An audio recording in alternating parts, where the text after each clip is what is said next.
To nature lovers, a moment in any of Anda's beautiful sight is an experience worth to remember and an experience an adventurer can't afford to miss. Tundol White Sand Beach at Barangay Tundol, a 10-minute ride from the town proper, is gifted with fine white sand that blends with the crystal clear water of the open sea and with a gentle breeze. Noted for summer fun and frolic, it is ideal for swimming, skiing, boating, scuba diving, and other beach-related activities such as beach volleyball, picnics, and family outings. The natural landscape that slowly deepens from the shoreline, which the human hand is incapable to replicate, provides an ideal place for children and swimming learners.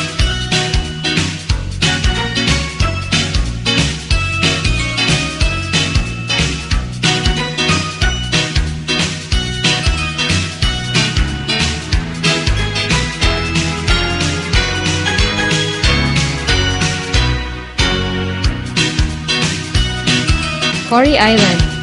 The coralline shores of this newly formed island is composed of bits and pieces of corals and shells. Said to have been formed during the regime of the late President Forey Island, this island attracts adventurers seeking for a different kind of adrenaline rush.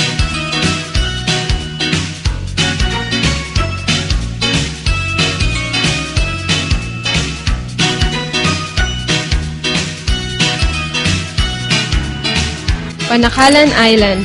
Off the shores of Barangays Tundol, Sablig, and Macalaeng lies a floating desert, better known as Panakalan Island, known for its abundance of fish and other marine products, and the presence of fish sanctuary maintained by the municipality, and where swimming, boating, skiing, and scuba diving, together with picnics and other related beach activities, are ideal. The island offers sea lovers an ideal place to go and stay for a day or so. Beach enthusiasts need not worry where to get food, as fishermen around the island can always provide them with fresh catch ready to be roasted or grilled. Seashells such as kumupusay, sea urchins, and the like could be found nearby, where daring beachgoers can gather for themselves or through the help of fishermen.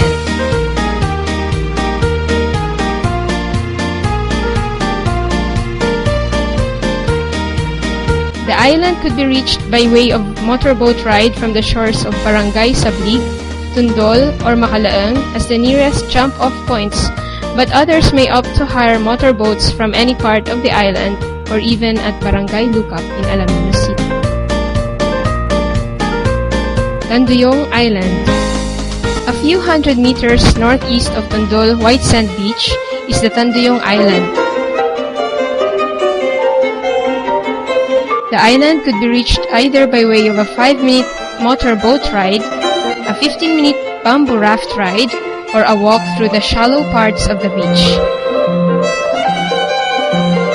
Kangaluyan Island, for intrepid adventurers in quest of an encounter in a far-off beach where only the reverberation and splash of the gentle waves in harmony with the hummingbirds that fills the atmosphere, Kangaluyan Island Beach would be an ideal place.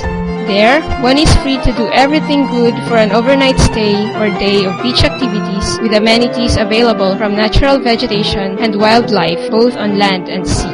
The full view of the 100 Islands National Park would be glimpsed as they travel along Barangays Macalaeng and Batcharao at the eastern coast, just 2 or more kilometers away from Barangay Lukap in Alaminos City, the major jump-off point of the 100 Islands.